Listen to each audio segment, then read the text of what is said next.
of John Wick is that it centers around a man known as John Wick who loses his wife due to cancer, and he's grieving, and then she leaves him a dog to accompany him for, you know, the rest of his days.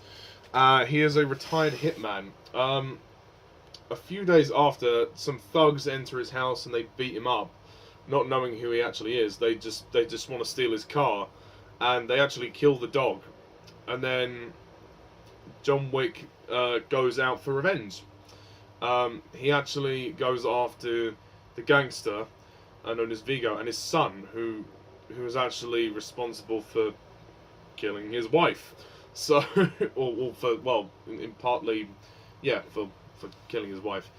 But I mean, his wife had cancer anyway. And yeah, and then the gangsters send killers after John, and that's it. Yeah, it kind of goes on from there. It becomes a huge cat and mouse chase, and John Wick becomes reignites his old profession of being a hitman, and that's essentially the plot.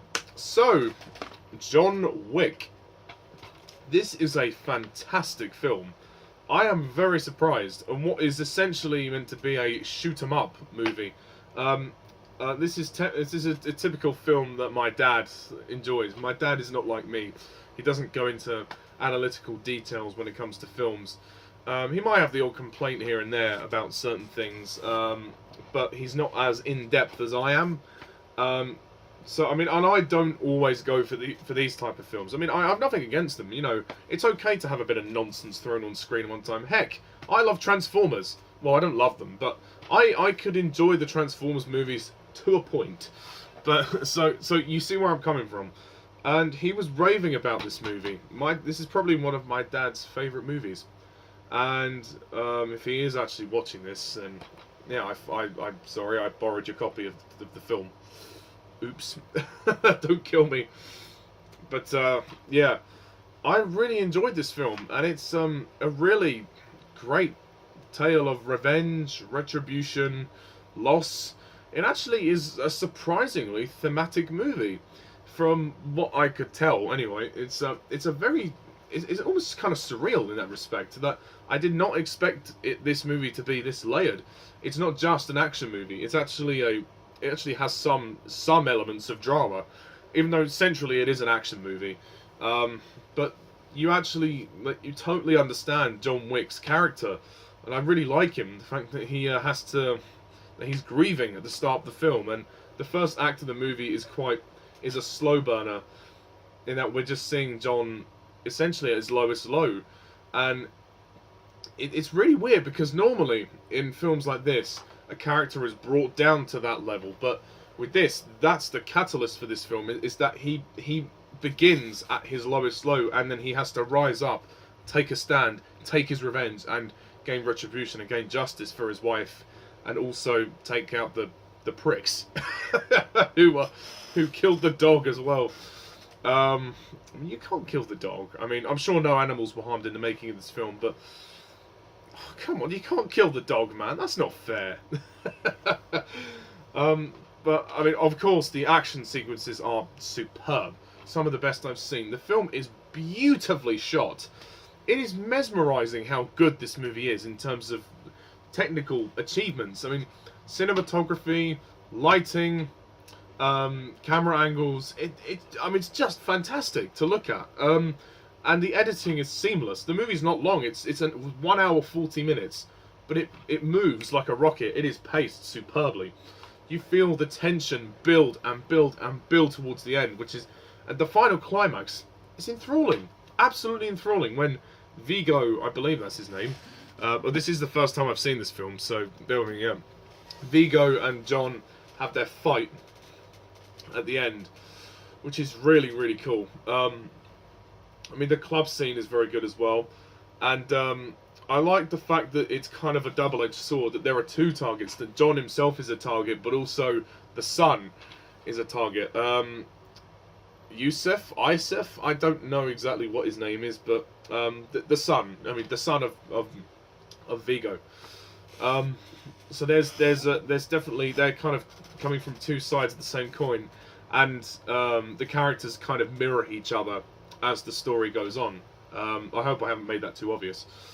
I think Vigo's a fantastic villain. He's a superb villain. He's very brutal. I mean, the brutality of this film is what makes it work. I mean, there's a scene when he's towards the later half of the film when he's torturing Willem Dafoe's character Marcus, and he stabs his leg. Literally, he gets a knife and he stabs his leg. You feel the blood as well. There's also this female sort of hit woman known as Perkins, I think. She's cool, and her and John get into a fight in a hotel room, which is good. I like that. I mean, the movie's pretty simple. I mean, the story, you know, it's simple. It knows what it is. Even if there was no sequel, you could kind of be okay with it. I would be fine with it, because the ending of the film totally resolves the character, like showing that he has accepted his wife's death and he's moving on, and he's also done his job. But obviously the story continues in the next two films. But it really surprised me how good it was. There are some characters that are in the background. I mean, nothing that I could really think of. I mean, I think Ian McShane's character could have had more to do, but there's not much more you could have really done. I mean, Keanu Reeves, he's an actor who's kind of a hit and miss actor for me. When he's good, he's very good, but when he's bad, he's very bad. Thankfully in this, he's very good. And I think actually John Wick is other than Neo from The Matrix, is his signature role. I must review the Matrix movies at some point. I mean, from what I recall, the first movie was good, but the sequels were awful. So I'll have to try and review the Matrix trilogy at some point. But other than that, I think John Wick has now become Keanu Reeves' signature role. I've seen Keanu Reeves also in The Day the Earth Stood Still, which was pretty awful. The movie was awful, as well as him being awful. And Knock Knock, which is the Eli Roth movie, which was very weird and very strange. But I think Keanu Reeves is brilliant in this film. He is superb. John Wick is a very cold character. He's a character who has emotion, and he's a human being. You know, he has heart, and he's grieving. And but when you mess with him, he's ruthless. If you bite him, he bites you back. And I like the progression of his character, the fact that they took the time to actually show him almost lonely, or you know, him on his own. Like, there's a period in the movie, in the first act of the movie, when he's very isolated. Even when he has the dog with him, he's still kind of alone. Because he's lost his wife. He's not essentially complete. He feels, you can see it in his face, he's just lost. And then when they attack, after they attack him, that kind of springs him back into action, essentially. I really love this film. It is great. And it's also fun. It's a fun watch. It breezes past. It's 1 hour 40 minutes. It doesn't drag. It moves so fast. There's loads of action. And again, the technical achievements in this film are amazing. The direction by Chad Stahelski. Chad Stahelski is very good. And I don't really have any issue with this film, other than maybe some underdeveloped characters, but really it's not about them, it's about John Wick. Maybe Willem Dafoe's character could have got more to do. He comes in for the beginning, and then we don't see him until halfway in the movie, and then he kind of features more in the second half. So I think Willem Dafoe could have had more to do, but this is a very good, excellent film, and I am going to score it a 10 out of 10.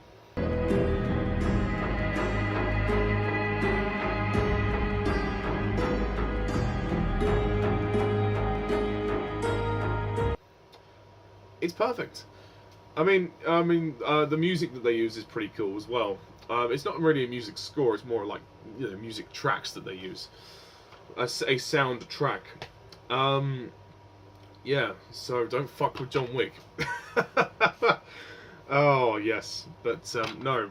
First John Wick, very good film, excellent film, and I can see now why people people praise it so much. But that's that. Please let me know what you think of John Wick down below in the comments section, and of course next time I'm going to review John Wick Chapter 2 in preparation for Chapter 3, which has just been released in the cinema. So yeah, I will review the third one, but I didn't want to go and see it without seeing the first two. But I'm very impressed from what I've seen so far, and it's got me more excited actually. So yeah, thank you. Thank you for watching my review, and stay tuned for my review of Chapter 2. And until next time, I'm Mr. TARDIS11.